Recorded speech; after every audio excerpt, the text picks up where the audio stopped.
संविधान के द्वारा मैं यहाँ तक आ गया हूँ। लेकिन मुझे ये समझने की जरूरत है कि ये जो मान सम्मान मिला है, ये जो पद प्रतिष्ठा मिली है, ये किसी व्यक्ति विशेष को नहीं मिली है। ये मेरे नाम की नहीं है, बल्कि ये समाज के नाम की है। और जिस कार्य के लिए मुझे यहाँ पे पहुंचाया गया है, जिस कार्य के लिए मुझे किसी पद पे पहुंचाया गया है, या जिस कार्य के लिए हमें इस चौराहे पे लाया गया है, उस कार्य को करने की जरूरत है। जो अधिकार हैं, वो अधिकार इतने मजबूत हैं, वो इतने ताकतवर हैं कि अगर हम उनका थोड़ा सा भी इस्तेमाल कर लेते हैं, हम उनको थोड़े से भी सही में समझ लेते हैं, तो फिर हमें कोई रोक नहीं सकता। सिर्फ संविधान के अच्छे होने से ही काम नहीं चलेगा, बल्कि संविधान को अच्छे रूप में लागू करने के लिए, और ये अरिस्टोटल से लेके मैकियावेली तक सारे लोगों ने, बाबा साहब ने, सभी ने इस बात को कहा है कि संविधान को माकूल चला सकें, अच्छे रूप में चला सकें, उसके लिए जरूरी है कि हमारे यहाँ पे corresponding socio cultural institutional backup होना चाहिए।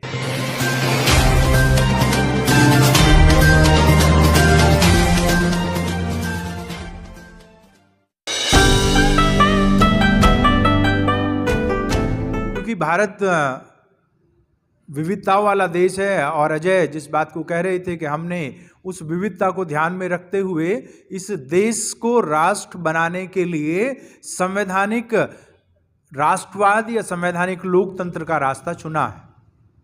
क्योंकि अलग अलग जाति, धर्म, भाषा, क्षेत्र के लोग रहते हैं, सबको अपनी अपनी बातें अच्छी लगती हैं, सबको अपनी अपनी संस्कृति अच्छी लगती है, सबको अपना अपना धर्म अच्छा लगता है। लेकिन अगर वो अति हो जाए, वो बहुत ज़्यादा सामने वाले को अगर बुरा कहने लगे या गलत कहने लगे, तो फिर उसमें देश नहीं बचता है, वो अराजकता का मामला हो जाता है। इसलिए इस दुविधा से बचने के लिए, इस अराजकता से बचने के लिए संविधान निर्माताओं ने, बाबा साहब और अन्य साथियों ने एक रास्ता हमें सुझाया, और वो रास्ता था कि हम एक संवैधानिक लोकतंत्र स्थापित करें। उस संवैधानिक लोकतंत्र के सहारे हमारे यहाँ पे संवैधानिक राष्ट्रवाद का निर्माण हो, या जिसको हम पॉलिटिकल नेशनलिज्म भी बोलते हैं, जहाँ पे हर व्यक्ति अपने जाति, धर्म, भाषा का मान सम्मान करते हुए एक वृद्ध पहचान में आए, बड़ी पहचान में आए, जो कि भारतीय होने की पहचान हो। जो बाबा साहब का एक बहुत फेमस ऑब्जर्वेशन है कि मुझे ये बात पसंद नहीं आती कि कुछ लोग कहते हैं कि भाई मैं पहले भारतीय हूँ और बाद में कुछ और में वो कहते हैं कि मैं बाद में हिंदू हूँ या मुसलमान हूँ या मेरी कोई दूसरी भाषा है। मुझे ये बात पसंद नहीं आती है। क्यों पसंद नहीं आती है? वो कहते हैं कि मुझे ये बात अच्छी लगती है कि मैं पहले भी भारतीय हूँ और अंततः भी भारतीय हूँ, इसके अलावा कुछ भी नहीं हूँ, सिर्फ भारतीय हूँ। कहने का मतलब यह है कि एक समय ऐसा जरूर आएगा जब हम संविधान के रास्ते पे चलते हुए, जब हम संवैधानिक अधिकारों का इस्तेमाल करते हुए अपने आप को भारत के नागरिक के रूप में पहचानने लगेंगे। जो हमारी पुरातन पहचाने हैं, जो हमारी पुरानी पहचाने हैं, वो पुरानी पहचाने आधुनिक पहचान का रूप ले लेंगी, और ये पहचान होगी हमारी। जैसे सब लोग, आप जानते हैं कि हम मंचों पे अक्सर उस तरह की बातें सुनते हैं कि भाई जो पुरानी व्यवस्था चली आ रही थी, जिसमें जाति व्यवस्था ने, वर्ण व्यवस्था ने बहुत ज़्यादा समस्या यहाँ पे पैदा की, उस पुरानी व्यवस्था को पीछे छोड़ते हुए आधुनिक व्यवसायों की तरफ जाएंगे, आधुनिक प्रोफेशंस की तरफ जाएंगे, और फिर जो भी हमारे पूर्वज कर रहे थे उससे हमें कुछ खास लेना देना नहीं रहेगा। यही संविधान की विशेषता है, यही संविधान की मौलिकता है, संविधान की नैतिकता है। इसी ने बहुत सारे साधनों का इस्तेमाल किया है, बहुत सारे रास्तों का इस्तेमाल किया है। उसमें आपको राइट्स मिले हैं, फंडामेंटल राइट्स मिले हैं, और ख़ास तौर पे जो अधिकार हैं, वो अधिकार इतने मजबूत हैं, वो इतने ताकतवर हैं कि अगर हम उनका थोड़ा सा भी इस्तेमाल कर लेते हैं, हम उनको थोड़े से भी सही में समझ लेते हैं, तो फिर हमें कोई रोक नहीं सकता। 75 साल या लगभग 72 साल की हमारी जो यात्रा है, 1950 से लेके अब तक की जो यात्रा है, वो कोई कम खूबसूरत नहीं है, वो कोई कम शानदार नहीं है। हमने ज़बरदस्त उन्नति की है, ज़बरदस्त रूप से आगे बढ़े हैं। जो 2-3 पीढ़ी पुराने लोग हैं, अगर हम अपने अनुभव को देखें तो समझ सकते हैं कि इस संविधान ने हमें क्या दिया है, इस संविधान की क्या विशेषता रही है। मैं समझता हूँ कि हम अगर अपने बाप दादाओं की ही बात करें, सिर्फ अपने दादा नाना की ही बात करें, दादी दादी नानी की ही बात करें, तो लगता है कि ये समय बहुत बढ़िया रहा है, हमारा समय बहुत अच्छा है, बहुत खूबसूरत है। इसलिए इस समय को हमें किसी भी तरीके से निराशा के समय में नहीं बदलना चाहिए। ये बात सही है कि हमारा उद्देश्य बहुत महान है, हमारा उद्देश्य बहुत ऊंचा है, और अभी बहुत सारे ऐसे लोग हैं जिनको मान सम्मान का जीवन जीना है, जिनको अपनी मानवीय गरिमा को प्राप्त करना है, जिनको अपने पोटेंशियल को रियलाइज करना है, जो भी उनके अंदर क्षमताएं हैं उनका पूर्णतः दोहन करना, इस्तेमाल करना है, उस महानता को हासिल करना है। लेकिन ये बात भी उतनी ही सही है कि हम में से बहुत सारे लोगों ने वो रास्ता अपना लिया है, वो रास्ता पकड़ लिया है, और हम उस रास्ते पे अब, जैसे वकील साहब कह रहे थे, कि उस रास्ते से अब पीछे नहीं जाया जा सकता है। दुनिया की कोई ताकत अब हमें पीछे नहीं धकेल सकती है। जो बाबा साहब का, हमारे नायक नायिकाओं का, बहुजन महापुरुषों का जो रास्ता है, उनकी जो विचारधारा है, उसको कभी अब पीछे नहीं धकेला जा सकता। एक नहीं, अगर 1000 आरएसएस भी आ जाए तब भी आपको जो है ये पीछे नहीं धकेल सकते हैं। किसी की कोई ताकत नहीं है। वो बहुत शोर मचाते हैं, उनका एक प्रचार तंत्र है, उस प्रचार तंत्र में हम कई बार हतोत्साहित हो जाते हैं। हमें लगता है कि नहीं, जैसे सब कुछ खत्म हो रहा है, सब कुछ समाप्त हो रहा है। लेकिन साथियों, इतना निराश होने की जरूरत नहीं है। आप अपनी नजर उठा के देख लीजिए कि इस संविधान ने क्या कर दिया है। नजर उठा के चारों तरफ कहीं भी आप देख लें, ये क्या कोई कम महत्व की बात है कि यहां आप 400-500 गज के एक शानदार प्लॉट में बैठ के इतनी खूबसूरत जगह पे, बिल्कुल सड़क पे अपनी बात कह रहे हैं। अगर 50 साल पहले ही देखें तो 2-2 फीट के रास्ते, 4-4 फीट के हमारे रास्ते हुआ करते थे, कच्चे रास्ते हुआ करते थे, और मिट्टी के घर हुआ करते थे। लेकिन इस 50 साल में ही हम वहां से, जैसे कहते हैं कि भाई अगर लोकल भाषा में, चमरोटी से हम चौक पे आ गए हैं, हम सड़क के चौक पे आ गए हैं। कोई ये कम ताकतवर बात नहीं है। ये बहुत खूबसूरत हमारी यात्रा रही है, और अभी हमें लंबा जाना है। क्यों? क्योंकि ये संविधान सिर्फ मेरी तरक्की की बात नहीं करता है, किसी व्यक्ति की तरक्की की बात नहीं करता है, बल्कि भारत को प्रबुद्ध भारत बनाने का रास्ता दिखाता है। भारत को किस तरीके से हमें प्रबुद्ध भारत बनाना है, उसके लिए इसमें लोकतांत्रिक व्यवस्था की भी बात की गई है। इसके लिए इसके अंदर जो है सामाजिक आर्थिक लोकतंत्र की भी बात की गई है। उन उद्देश्यों को प्राप्त करना है, और उन उद्देश्यों को प्राप्त करने की जो जिम्मेदारी है, उसमें कहीं थोड़ी सी हमारी कोताही है। यह एक बात है कि हम मूल ढांचे से कहीं भटक रहे हैं। क्यों? क्योंकि संविधान ने मुझे तो अच्छा स्थान, अच्छा पद दे दिया, प्रतिष्ठा दे दी, हो सकता है कुछ संपत्ति भी दे दी है। संविधान के द्वारा मैं यहां तक आ गया हूं। लेकिन मुझे यह समझने की जरूरत है कि ये जो मान सम्मान मिला है, ये जो पद प्रतिष्ठा मिली है, ये किसी व्यक्ति विशेष को नहीं मिली है। ये मेरे नाम की नहीं है, बल्कि ये समाज के नाम की है। और जिस कार्य के लिए मुझे यहां पे पहुंचाया गया है, जिस कार्य के लिए मुझे किसी पद पे पहुंचाया गया है, या जिस कार्य के लिए हमें इस चौराहे पे लाया गया है, उस कार्य को करने की जरूरत है। वहां पे हम थोड़ा सा अभी अपने व्यक्तिगत हितों में, व्यक्तिगत स्वार्थों में ज्यादा लगे हुए हैं। थोड़ा सा हमें अपने दायरे को बढ़ाना होगा। क्यों? क्योंकि हमारी परंपरा जो है, वो परंपरा व्यक्तिगत सुख की, व्यक्तिगत लाभ की, व्यक्तिगत हित की नहीं है। हमारी परंपरा गौतम बुद्ध की परंपरा है। गौतम बुद्ध की परंपरा को आप जानते हैं कि अगर ज्ञान प्राप्त हो गया तो एक रास्ता तो ये हो सकता है कि भाई ज्ञान प्राप्त हो गया, मजा करें, अपनी बातों को ठीक से एंजॉय करें। लेकिन ज्ञान प्राप्त हो गया है, इसका मतलब यह है कि अब मुझे इस ज्ञान को दूसरों के साथ सवाया करना है, इस ज्ञान को दूसरों के साथ बांटना है। जब तक मैं इसको अंतिम व्यक्ति तक नहीं पहुंचाता हूं, तब तक मेरा ज्ञान अधूरा है।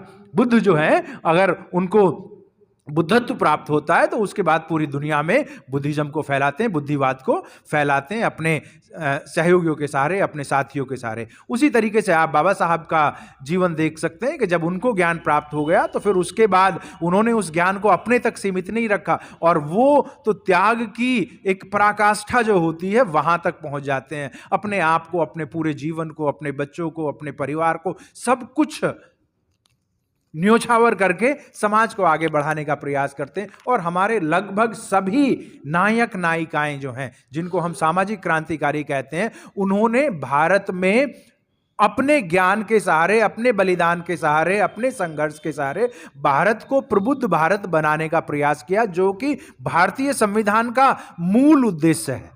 अभी जब हम प्रबुद्ध भारत की बात करते हैं तो प्रबुद्ध भारत, आप जानते हैं कि बाबा साहब ने भी हम सब के लिए एक रास्ता बताया कि सबको उसी तरफ जाना, जीवन का एक उद्देश्य होना चाहिए, जीवन का एक महान उद्देश्य होना चाहिए। वो जीवन का महान उद्देश्य तभी पूरा किया जा सकता है जब हम सब इस बात को समझ लें, इस बात को गांठ बांध लें कि भाई सिर्फ अपने स्वार्थ के लिए नहीं जीना है, एक महान उद्देश्य जरूरी है। और वो उद्देश्य है कि अगर मुझे समझ में आ गया है तो अपने साथी को समझाएं, अगर मेरे पास खाने के लिए है तो अपने साथी के लिए खाने की व्यवस्था करें, मेरा सम्मान अगर सुनिश्चित हो गया है तो अपने साथी का सम्मान सुरक्षित करें। जब तक हमारे अंदर ये भावना नहीं आएगी, जब तक हम इसको मॉडर्न टाइम्स में या जो हमारा डिस्कोर्स है उसमें हम पे बैक टू सोसाइटी के नाम से इस कंसेप्ट को जानते हैं कि जो भी चीज़ें हैं, जो भी हमारे साथ, चाहे वो संसाधन हैं, संपत्ति के रूप में, समय के रूप में या विचार के रूप में, उसको समाज के साथ साझा करना चाहिए। अगर समाज के साथ हम इसको साझा करने का प्रयास करते हैं तो फिर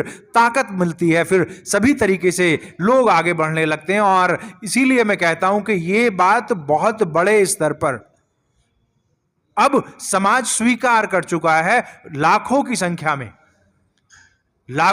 संख्या में लोग बाबा साहब के विचारों को स्वीकार करके अपना जितना भी सामर्थ्य है उसके हिसाब से आगे बढ़ाने का प्रयास कर रहे हैं, अपने मिशन मूवमेंट की बात को आगे बढ़ाने का प्रयास कर रहे हैं। क्यों? क्योंकि करोड़ों की संख्या है, करोड़ों की क्या, 100 करोड़ के आसपास कम से कम, हम जिनको बहुजन समाज कह रहे हैं, बल्कि 120 करोड़ के आसपास बहुजन समाज के लोग हैं। इसलिए बहुत बड़ी संख्या है, बहुत बड़ा रास्ता हमारे सामने है। लेकिन उस सब के बावजूद ये आज मैं कह सकता हूं कि जिस तरह की व्यवस्था देश के अंदर चल पड़ी है, क्योंकि ये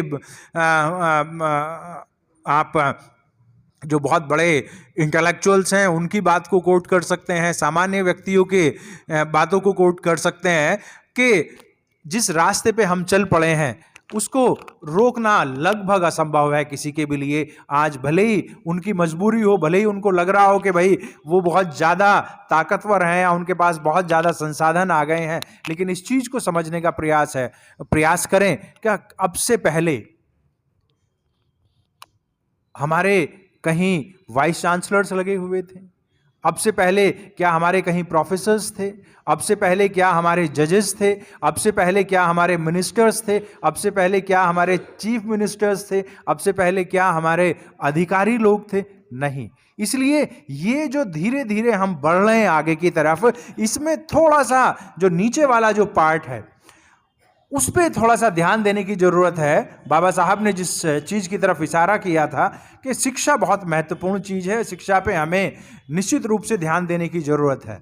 लेकिन साथियों, एक निराशा का भाव इसलिए आता है कि अब तो करोड़ों की संख्या में, मैं समझता हूँ कि 50 करोड़ लोग ऐसे होंगे कम से कम बहुजन समाज में जो ठीक ठाक से पढ़ने की स्थिति में है, लिखने की स्थिति में है। और मान्यवर कांसीराम साहब कहते हैं कि सिर्फ पढ़ने की स्थिति में ही नहीं है, लिखने की स्थिति में ही नहीं है, बल्कि अब तो ऐसे लोग भी हो गए हैं जो पढ़ा रहे हैं। दिल्ली के अंदर ही लगभग 5,000, दिल्ली यूनिवर्सिटी के अंदर, सिर्फ दिल्ली यूनिवर्सिटी के अंदर 5 से 7 हज़ार प्रोफेसर्स हैं आपके schedule caste, schedule tribes, OBC के। सो इतनी बड़ी संख्या में लोग आ गए हैं, उसके बावजूद भी ये कई बार ऐसा क्यों लगता है कि भाई स्थिति इतनी ठीक नहीं है जितनी ठीक होनी चाहिए थी। बाबा साहब ने जिस बात का जिक्र किया था कि शिक्षा शेरनी का दूध है, ज्योतिबा फूले से लेकर अयंग काली, सारे ही नायक नायिकाओं ने शिक्षा की तरफ बहुत ज़बरदस्त ध्यान दिया। तो फिर ये क्या प्रॉब्लम आ रही है कि इतने सारे लोग पढ़ लिखने के बावजूद भी, शिक्षित होने के बावजूद भी आंदोलन को वो गति नहीं दे पा रहे जिसकी हम सब लोग उम्मीद करते हैं, जिसको हम समझते हैं कि वो होना चाहिए। तो फिर क्या बाबा साहब गलत कह रहे थे, या बाबा साहब या हमारे महापुरुषों का आंदोलन शिक्षा को लेके क्या उतना ठीक नहीं था? क्योंकि हमारे बहुत सारे शिक्षित लोग से मतलब यह कि इवन वाइस चांसलर जैसे लोग मेमने की तरह मिमिया रहे हैं, शेर की तरह दहाड़ नहीं रहे हैं।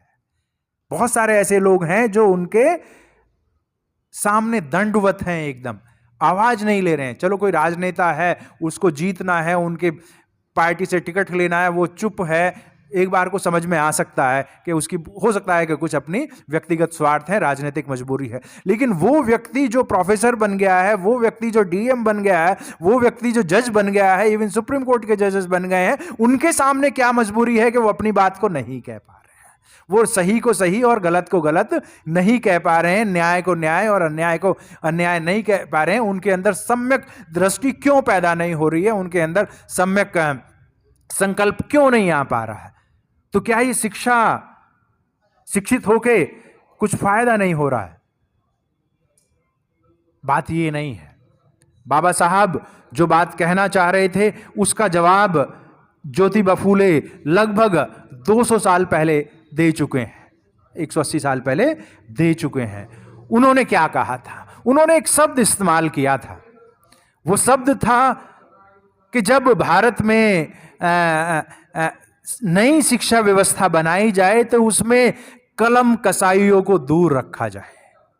कलम कसाई ये शब्द महत्वपूर्ण है, जिसको आप ब्राह्मण कहते हैं, जिनको आप वो लोग कहते हैं जो आम व्यक्ति को शिक्षित नहीं होने देना चाहता, भारत में शिक्षा का प्रचार प्रसार नहीं करने देना चाहता है, जिसने लंबे समय तक आम शिक्षा को, जन शिक्षा को रोक के रखा है। वो कहते हैं कि उनका शिक्षण संस्थाओं में होना नहीं चाहिए, वो शिक्षण संस्थाओं में शिक्षक के रूप में ना रहें। ये सारी समस्या यहीं पे आ रही है। और मैं इसको कहता हूं क्यों? क्योंकि ये जो शिक्षा हमें मिल रही है, इवन अभी भी जो शिक्षा मिल रही है, जिसको लोकतांत्रिक व्यवस्था के अंदर जो हमें शिक्षा मिल रही है, इस शिक्षा में मिलावट है। शेरनी के दूध में मिलावट हो गई है। ये शिक्षा आपको पंगु बना रही है। ये शिक्षा मानसिक रूप से आपको पंगु बना रही है, आपके अंदर कुसंस्कार पैदा कर रही है, आपकी हिम्मत को तोड़ रही है, आपके अंदर अंधविश्वास, आपके अंदर पोगा पंडित, उस तरह की चीजों को डाल रही है जिससे आपको लगता है कि नहीं, हमारे बस में कुछ नहीं है, चीजें खत्म हो रही हैं। वास्तव में हमें इस शिक्षा की मिलावट को समझना होगा। अगर इस शिक्षा की मिलावट को समझना है तो सीधी सी बात है कि भाई अगर उन्होंने अपने स्कूल बनाए हैं, अगर उन्होंने अपनी शिक्षण संस्थाएं बनाई हैं, उन्होंने अपने विश्वविद्यालय बनाए हैं, तो वो विश्वविद्यालय, वो शिक्षण संस्थाएं, वो प्राथमिक विद्यालय उन्होंने आपको ताकतवर बनाने के लिए तो नहीं बनाए। उन्होंने अपनी संस्कृति को, उन्होंने अपनी सभ्यता को, उन्होंने अपनी सत्ता को बनाए रखने के लिए उन संस्थाओं का निर्माण किया है। और आप ये सोच रहे हैं कि आप उनकी संस्थाओं में पढ़ के, उनकी संस्थाओं में जाके उन्हीं को हरा देंगे, ये इतना आसान नहीं है।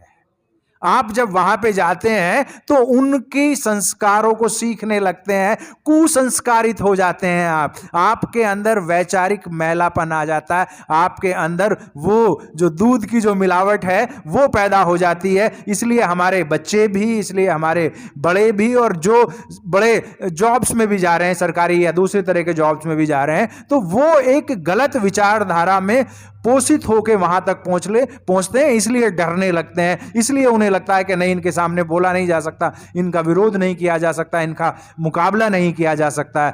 सीधी सी बात है कि हमें अपनी संस्कृति बनानी होगी, हमें अपनी संस्थाएं बनानी होंगी। जब तक हम अपनी कल्चर एंड इंस्टीट्यूशंस नहीं बनाएंगे तब तक उनका उस तरीके से मुकाबला नहीं कर सकते हैं। क्योंकि बाबा साहब ने कितनी बार इस बात को कहा है, खासतौर पे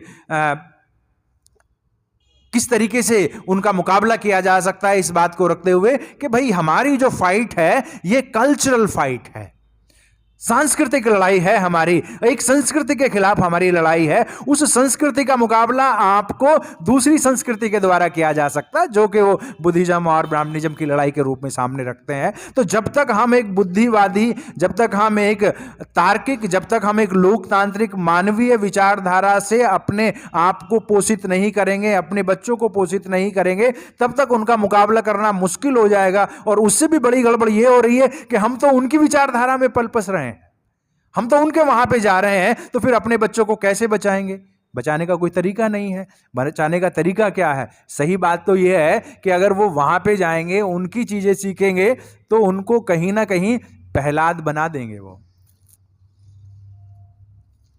जो कि हमारा बच्चा हमारा ही दुश्मन हो जाएगा, हमारा बच्चा हमारा ही वैचारिक दुश्मन हो जाएगा, वो हमसे ही आके संघर्ष करेगा। हमारे खुद के बच्चे इस बात को कहते हैं कि भाई आप इस तरह की बात कर रहे हो, हमारे तो यार दोस्त हैं, उनमें किसी तरह की कोई समस्या नहीं है, सारी की सारी बातें वो करते हैं। क्यों? क्योंकि वो वहां से सीख के आते हैं, वहां से समझ के आ रहे हैं। तो ये लड़ाई बड़ी हो जाती है। इसी को हम लोग व्यवस्था परिवर्तन की लड़ाई के रूप में भी देख रहे हैं कि सिर्फ संविधान के अच्छे होने से ही काम नहीं चलेगा, बल्कि संविधान को अच्छे रूप में लागू करने के लिए, और ये अरिस्टोटल से लेके मैकियावेली तक सारे लोगों ने, बाबा साहब ने, सभी ने इस बात को कहा है कि संविधान को माकूल चला सकें, अच्छे रूप में चला सकें, उसके लिए जरूरी है कि हमारे यहाँ पे corresponding socio cultural institutional backup होना चाहिए। जब तक सोशियो कल्चरल इंस्टीट्यूशनल बैकअप नहीं होगा तब तक संविधान लागू नहीं हो सकता है। संविधान लागू नहीं हो रहा है, इसीलिए आज समस्या आ रही है कि भाई संविधान, हमारा क्या ढांचा बच पाएगा? मैं समझता हूं कि ढांचे को कोई समस्या नहीं है। हम लोगों ने जितनी तरक्की की है, जितनी उन्नति की है, उसमें ढांचे को कोई प्रॉब्लम नहीं है, लेकिन यह लड़ाई लंबी खिंच जा रही है। 75 साल बहुत होते हैं, बहुत ज्यादा होते हैं। दुनिया के अंदर जितनी भी क्रांतियां हुई हैं, दुनिया में जितने भी विकसित देश हुए हैं, उन्होंने 15-20 साल के अंदर अपने यहां पे सब कुछ परिवर्तित कर लिया। ऐसा नहीं कि ये समस्याएं सिर्फ भारत में ही रही। जाति व्यवस्था भारत में रही है, लेकिन दूसरे देशों में भी दूसरे तरह की प्रॉब्लम्स रही हैं, लेकिन उन्होंने अपने आप को बचा लिया, अपने आप को। मतलब यूरोप में अगर 1000 साल पहले आप देखें तो यूरोप के अंदर 1000 साल पहले इतनी ज्यादा मारकाट थी, इतना ज्यादा विभत्स सिस्टम था वहां पे, लेकिन आज बिल्कुल अलग तरह की व्यवस्था बन गई है। तो हमारे यहां पे भी हो सकता है, उसका सिर्फ एक ही कारण है, उसका कारण नहीं होने का सिर्फ एक ही कारण है। इसको आप चाहें तो उदाहरण से भी समझ सकते हैं, लेकिन सीधी सी बात यह है कि जो हमारे महापुरुषों का आंदोलन है, बाबा साहब का और जो गांधी का जो विवाद रहा है, उससे ये बातें क्लियर हो जाती हैं कि भाई वो आपके लिए न्याय क्यों करेंगे, वो आपके लिए न्यायिक व्यवस्था क्यों बनाएंगे, वो आपकी जाति व्यवस्था को क्यों खत्म करेंगे। जाति व्यवस्था तो उनकी लाइफ लाइन है, जाति व्यवस्था से तो उनकी रोजी रोटी चलती है, जाति व्यवस्था से तो उनका वर्चस्व बना हुआ है। इसलिए जाति व्यवस्था को खत्म करने की जिम्मेदारी उनकी नहीं है, और हमने अपने ऊपर इस जिम्मेदारी को अभी नहीं लिया है। जैसे कि भाई एक व्यक्ति जातिगत अत्याचार करता है, तो हम लोग क्या करते हैं? हम लोग सामान्यतः क्या करते हैं, मतलब मैं ऐतिहासिक रूप से इस बात को कहना चाहता हूं कि हम लोग क्या करते हैं कि कभी हमने कहा कि धर्म परिवर्तन कर लेते हैं। हमारे ऊपर अत्याचार हुआ, हम धर्म परिवर्तन कर लिया। हमने कहा कि चलिए हमारे ऊपर अत्याचार हुआ, हमने जो है अपनी आर्थिक स्थिति मजबूत कर ली, हमने अपनी वैचारिक स्थिति मजबूत कर ली। ऐसा बहुत बार हुआ, इतिहास में सैकड़ों बार इस तरह से चीजें हुई हैं। लेकिन इससे क्या हुआ? जाति व्यवस्था क्या खत्म हो गई? नहीं खत्म हुई। क्यों? क्योंकि जिस व्यक्ति ने आपके ऊपर अत्याचार किया, वो व्यक्ति तो यूं का यूं ही रहा, उसकी मानसिकता तो बदली नहीं। आप कुछ भी करते रहे, आप यहां से वहां बैठ गए, वहां से वहां बैठ गए, वहां से वहां बैठ गए, इससे क्या फर्क पड़ रहा है? आप उसके चक्कर से निकल गए, एक दूसरा तैयार बैठा हुआ है, वो उसके फंदे में आ गया, दूसरा निकल गया, तीसरा तैयार बैठा है, वो उसमें आ गया। सीधी सी बात है कि जब तक उसको नहीं रोका जाएगा जो आपके ऊपर अत्याचार कर रहा है, तब तक उसको अत्याचार करवाने वाले लोग दूसरे मिलते रहेंगे, अगर आप उससे बच भी जाते हैं तो। इसलिए जाति व्यवस्था को समाप्त करना है तो फिर हमें उस व्यक्ति को रोकना होगा जो जातिगत व्यवहार कर रहा है, जातिगत अत्याचार कर रहा है। इसका तरीका क्या है? इसका तरीका सीधी सी बात है, बाबा साहब ने जिसको बताया कि भाई हमें उस व्यक्ति को रोकना, कैसे रोकना है? उस व्यक्ति को रोकना है शिक्षा के द्वारा, उस व्यक्ति को रोकना है ताकत के द्वारा, उस व्यक्ति को रोकना है सत्ता के द्वारा। जब तक हम ताकतवर नहीं होते हैं, जब तक वो हमारे मुकाबले कमजोर नहीं होता, बाबा साहब कहते हैं a power can only be destroyed by power at another hand.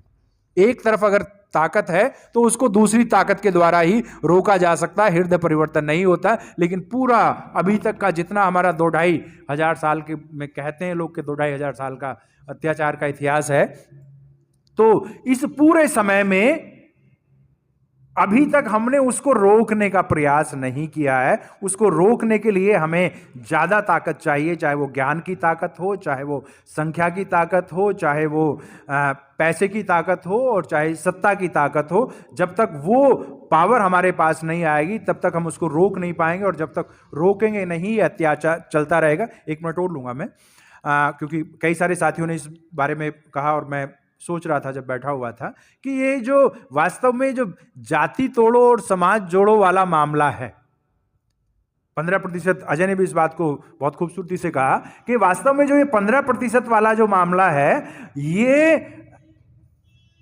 बहुत महत्वपूर्ण है।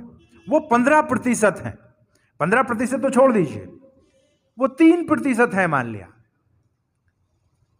लेकिन उस 3% का मुकाबला करने के लिए कोई 3% नहीं है यहां पे।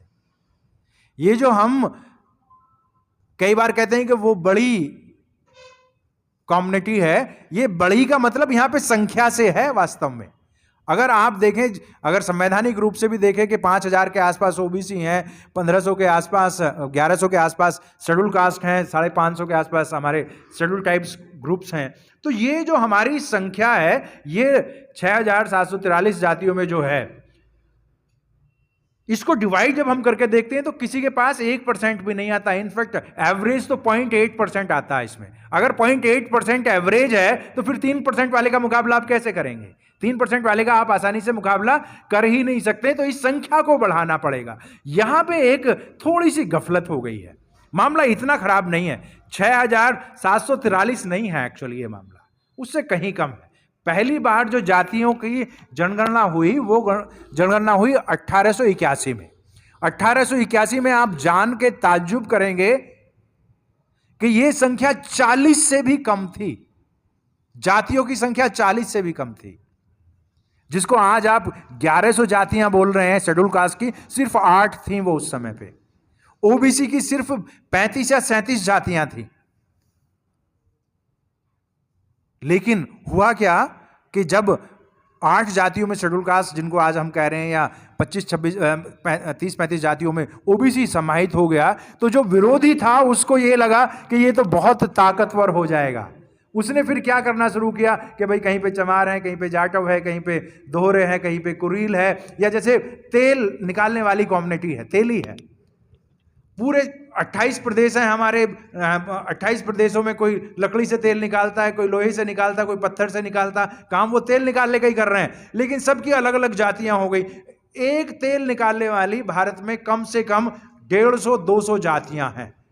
तो ये जो हमारा 6743 हैं, उनमें अगर तेली ही कहा जाए तो तेली ना कह के आपको सीधे 300 कम कर देंगे। चमारों को ही कम से कम 100 जातियां हैं पूरे देश के अंदर, 100 सीधी सीधी कम हो जा रही हैं। सही बात तो ये है कि ये जातियों की संख्या बहुत कम है, लेकिन हम इसको बहुत बढ़ा चढ़ा के कहते हैं, इसीलिए लगता है कि बहुत ज़्यादा है, काम बहुत बड़ा हो गया है। उत्तर प्रदेश में, क्योंकि मैं उत्तर प्रदेश से आता हूँ, जानता हूँ थोड़ा सा, उत्तर प्रदेश में कुल मिला के 66 जातियां हैं शेड्यूल कास्ट के अंदर। 66 में से 5 ऐसी जातियां हैं जो कि 95% है, उनकी संख्या 95% है, और बाकी की जो 61 हैं उनकी संख्या सिर्फ 5% है। तो जब हम 5 को एक साथ करते हैं तो 95% एक साथ हो जा रहे हैं। लेकिन जब उसको हम 66 कहने लगते हैं तो ऐसा लगता है कि टास्क बहुत बड़ा हो गया है। इसलिए मान्यवर साहब कहा करते थे कि भाई बात ऐसी नहीं है कि पूरे देश में जो है अगर हम 10-15 जो हमारी ज्यादा संख्या में बड़ी जातियां हैं उनको अगर इकट्ठा कर लेते हैं तो ब्राह्मणवाद जो है तुरंत ध्वस्त हो जाएगा, उसकी जो है ताकत बहुत कम हो जाएगी। और क्योंकि सभी को साथ लेके चलना है,